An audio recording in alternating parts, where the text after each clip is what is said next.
Hablemos de Dios. Hablemos de Dios. ¿Por qué sentiste esa iluminación o ese contacto con la fe y lo viviste tan intensamente? Pues fue él. O sea, una de las cosas que explica en la Biblia es que el cuerpo en sí mismo rechaza las cosas del espíritu. O sea, cuando estamos en el cuerpo, cuando estamos únicamente desde nuestros instintos, desde las cosas más básicas, ¿no? Todo lo que tenga que ver con Dios o con la espiritualidad nos suena a cuento chino. Y no estoy poniendo a nadie de menos ni nada de eso, pero es como que lo espiritual y lo carnal pues no casan bien, ¿no? Uh-huh. Y es él cuando te llama el que hace que empieces a ver la espiritualidad de otra manera. Okay.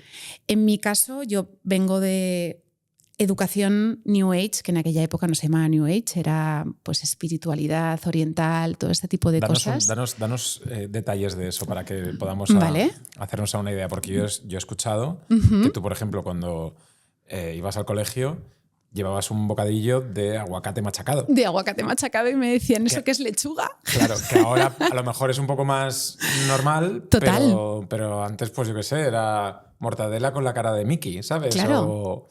O chorizo. Ay, los bocadillos de chorizo me encantan. ¿No? Y tú hacías otro tipo de cosas. Mis padres eran vegetarianos.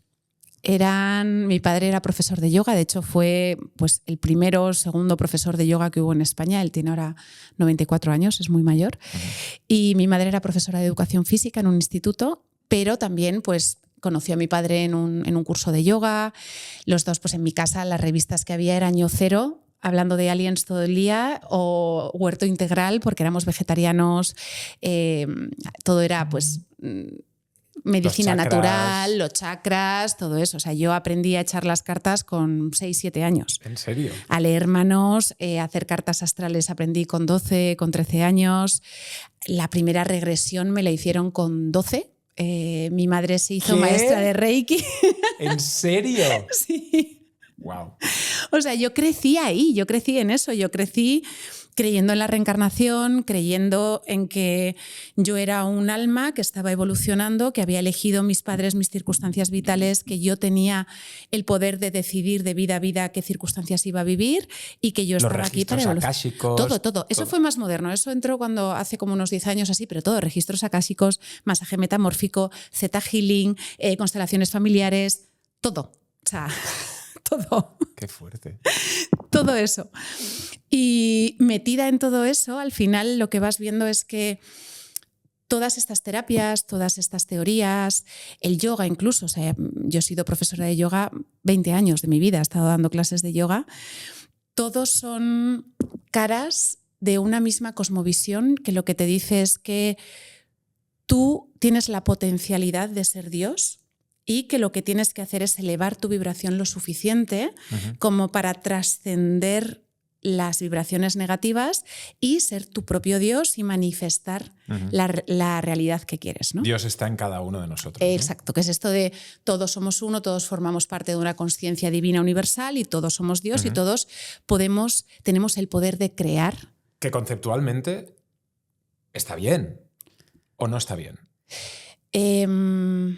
Conceptualmente sería posible. Sería una posibilidad, porque al final hace falta la misma fe para creer en un Dios creador que para creer en que Dios está en mí o que para creer que explotó algo y de manera aleatoria todo cayó tal y como está. Yeah. Porque es algo que ninguno de nosotros podemos demostrar de manera empírica. Uh-huh. O sea, que es una posibilidad. Y claro, ¿qué pasa con esta cosmovisión? Que cuando uno vive desde aquí, la incertidumbre es total y el peso es absoluto. Y la esperanza es nula, porque todo recae sobre mí. Te vas dando cuenta a medida que pasan los años de que tú no tienes el control de los resultados de tus acciones, que puedes hacer rituales, brujería, peticiones, ley de la atracción, lo que quieras, pero tu control de la realidad llega hasta cierto punto. Uh-huh.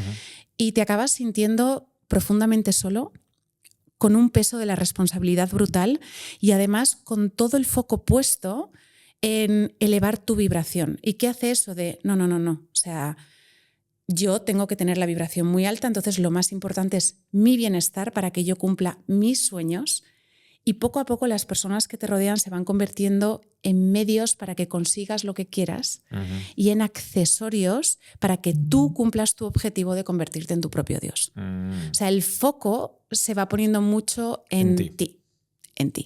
Entonces, en este proceso, hace unos 3 años, tuve una de estas terapias, porque al final esto además es que es una terapia detrás de otra, porque te hacen sentir un poquito mejor, pero siempre necesitas algo más, ¿no? Tuve una terapia en la que la terapeuta me dice, Izanami, estás a punto de llegar y ya de trascender y de conectar con tu ser superior y ya está, pero te falta una cosa. Y esa cosa es abandonar la dualidad entre el bien y el mal. Entender que todo es necesario, que no pasa nada y abrazar tu propia sombra. Y a mí en ese punto, gracias a Dios, literalmente ¿sabes esta sensación de que se te cae el estómago? Y esa intuición, esa voz interior, Dios en mi caso, sentí es que yo no quiero abrazar mi sombra. Porque mi sombra es lo que me hizo comer de manera compulsiva por ansiedad y luego vomitar en el baño. Mi sombra es lo que me hace gritar a mis hijos, mi sombra es lo que me hace ser egoísta.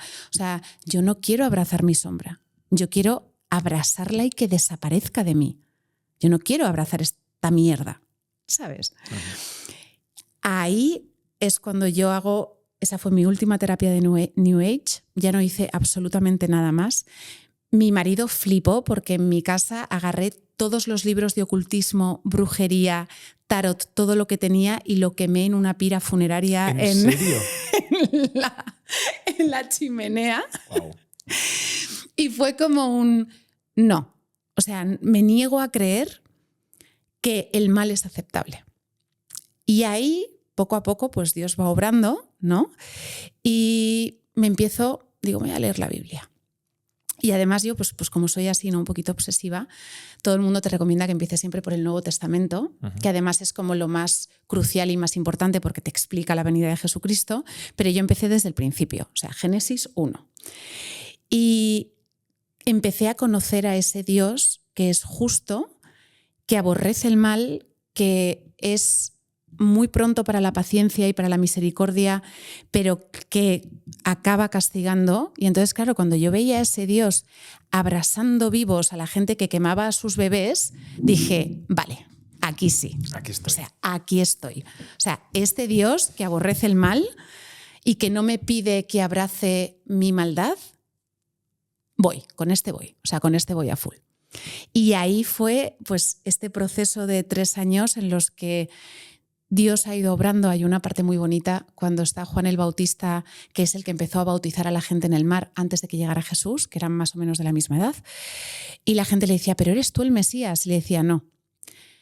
El que viene detrás de mí, dice, yo os bautizo con agua, pero el que viene detrás de mí os bautizará con fuego y con Espíritu Santo. Y yo leí eso y dije, esto es lo que quiero yo. Yo quiero un bautismo de fuego. Yo quiero que abrasen toda la oscuridad que hay en mí y que me permitan dejar de ser mala persona.